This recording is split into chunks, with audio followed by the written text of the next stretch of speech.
തിരുവനന്തപുരം നഗരസഭ പിടിക്കുന്നത് B J പിക്ക് വലിയൊരു നേട്ടമായിട്ട് അവർ അവതരിപ്പിക്കുന്നു. അതിൽ തെറ്റുമില്ല. കാരണം ഒരു തലസ്ഥാന നഗരമാണ്.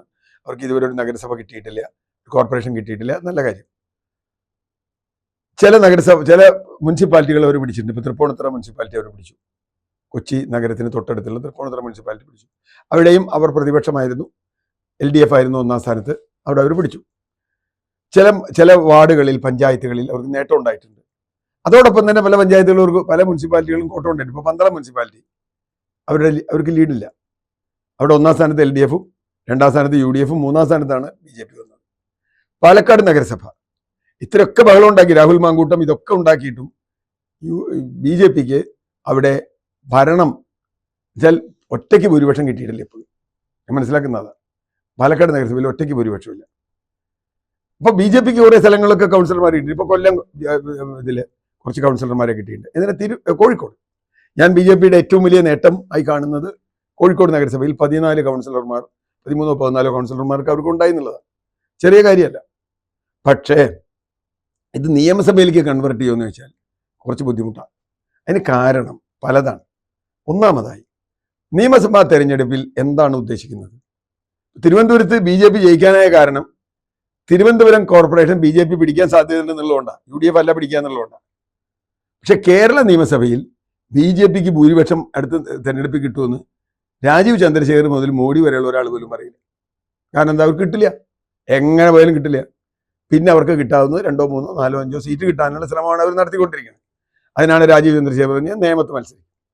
പ്രശ്നം, ഇപ്പം നിയമത്ത് രാജീവ് ചന്ദ്രശേഖർ മത്സരിക്കുന്നു. ഞാനൊരു വാദത്തിന് വേണ്ടി പറയുകയാണ്. അവിടെ ഇപ്പോൾ K. മുരളീധരൻ രാജീവ് ചന്ദ്രശേഖറിനെതിരായി മത്സരിക്കുന്നു. എന്നാലോചിക്കും, രണ്ടുപേരും നല്ല നേതാക്കന്മാരാണ്, മത്സരമൊക്കെ ഉണ്ടാവും. അവിടെ LDF സ്ഥാനാർത്ഥിയുണ്ട്. കേരളം ആര് ഭരിക്കും എന്ന ചോദ്യത്തിന് LDF ഭരിക്കുമോ UDF ഭരിക്കുമോ എന്നുള്ളതിലെ ചോദ്യം.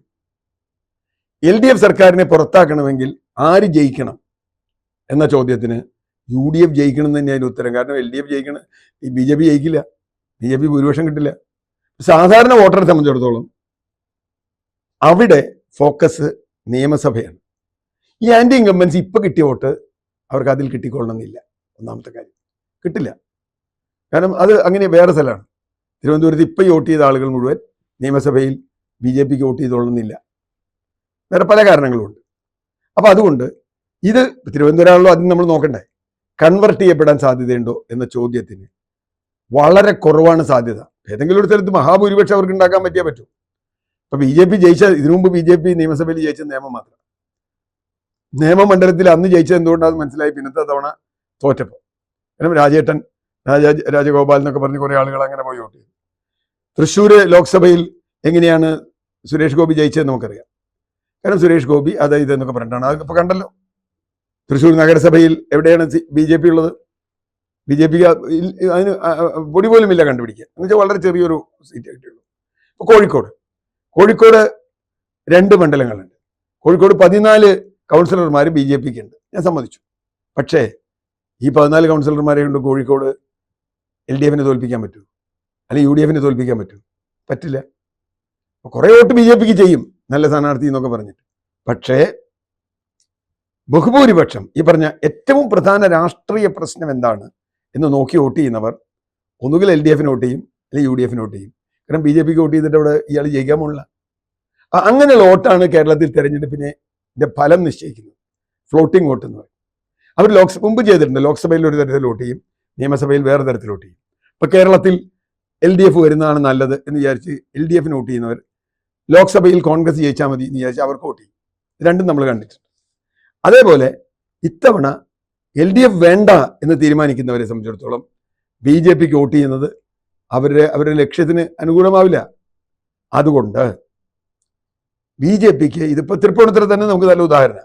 തൃപ്പൂണിത്തുറ നഗരസഭയിൽ അവർക്ക് ഒരു ലീഡുണ്ട്. പക്ഷേ തൃപ്പൂണിത്തുറ നഗരസഭയിലെ 5-6 പഞ്ചായത്തുകളുണ്ട്. ഈ പഞ്ചായത്തിലൊന്നും BJP ഇല്ല. BJPക്ക് എങ്ങനെ ജയിക്കാനാ? അപ്പം BJPക്ക് ഒരു സ്ഥാനാർത്ഥി കുറവ് വോട്ട് കിട്ടും. മുമ്പും കിട്ടിയിട്ടുണ്ട്. തൃപ്പൂണിത്തുറ ശ്രീ KS രാധാകൃഷ്ണൻ, തുറവൂർ വിശ്വംഭരനൊക്കെ മത്സരിച്ചപ്പോൾ കുറേ വോട്ട് കിട്ടിയിട്ടുണ്ട് തൃപ്പൂണിത്തുറ BJPക്ക്. തൃപ്പൂണിത്തുറ പട്ടണവും അതിലെ ക്ഷേത്രവും അതുപോലെയുള്ള പ്രദേശങ്ങളൊക്കെ ചേർന്നാൽ അവർക്ക് ഒരു വോട്ടുണ്ട്. ആ വോട്ട് കിട്ടും. പക്ഷെ നിയമസഭയിൽ ഒരു സീറ്റായി ഇത് കൺവെർട്ട് ചെയ്യാൻ അവർക്ക് ബുദ്ധിമുട്ടുണ്ടാവും. കാരണം ഈ നിയമസഭയിൽ LDF വരണോ UDF വരണോ എന്നതാണ് രാഷ്ട്രീയ ചോദ്യം. LDF വരണോ വേണ്ടയോ, LDF തുടരണോ വേണ്ടയോ, UDF വരണോ വേണ്ടയോ? ഈ രാഷ്ട്രീയ യോദ്ധ്യത്തിൽ BJPക്ക് റോളില്ല സത്യത്തിൽ. അങ്ങനെ വരുമ്പോൾ BJPക്ക് നിയമസഭാ തെരഞ്ഞെടുപ്പിൽ ഇത് കൺവെർട്ട് ചെയ്യുക എന്നത് ശതമാനം കണക്ക് വെച്ച് മാത്രം പറയേണ്ട ഒരു കാര്യമല്ല. ഇനിയിപ്പോൾ ഓർഗനൈസ്ഡായി ഏതെങ്കിലും മണ്ഡലത്തിൽ അവർ കയറി പ്രവർത്തിക്കുകയോ ഇല്ലയോ എന്ന് നമുക്ക് പറയാൻ പറ്റില്ല. ഇപ്പോൾ BJP ലോക്സഭാ തെരഞ്ഞെടുപ്പിൽ വലിയ നേട്ടമുണ്ടാക്കിയ സ്ഥലങ്ങളാണ് തിരുവനന്തപുരം ജില്ല. തിരുവനന്തപുരം ടൗൺ ഒഴിച്ച് ബാക്കി എവിടെയും BJPക്ക് വലിയ നേട്ടമില്ല. ഒരു ജില്ലാ പഞ്ചായത്ത് സീറ്റ് പോലും BJP നേടിയില്ല. ഇതേ ജില്ലാ പഞ്ചായത്ത് നേടാഞ്ഞത്? ജില്ലാ പഞ്ചായത്ത് ഏതാണ്ട് ഒപ്പത്തിനൊപ്പം വന്നു. UDF ഒരു നേട്ടം ഉണ്ടാക്കി, കിട്ടില്ല. മാത്രമല്ല, ഇപ്പം CPM എടുത്ത ഈ തന്ത്രം വീണ്ടും തുടരുകയാണെങ്കിൽ, മൃദു ഹിന്ദുത്വത്തിന്റെ തന്ത്രം CPM തുടരുകയാണെങ്കിൽ, അതുകൊണ്ട് CPM ചിലപ്പോൾ ഗുണമുണ്ടാവും. ഒരുപക്ഷെ BJPയിലേക്ക് പോയ വോട്ട് CPMയിലേക്ക് തിരിച്ചു വരാം, കുറേ വോട്ടെങ്കിലും, ഈ പറഞ്ഞതുപോലെ. കാരണം അവിടെ UDF ആണ് പ്രധാന ശത്രു എന്ന് കണ്ടു കഴിഞ്ഞാൽ അങ്ങനെ ചെയ്യാം, തിരിച്ചും ചെയ്യാം. അതുകൊണ്ട് ഞാൻ കണക്കാക്കുന്നില്ല BJPക്ക് ഇത് ഒരു നിയമസഭാ വിജയമായി കൺവെർട്ട് ചെയ്യാൻ കഴിയുമെന്ന്.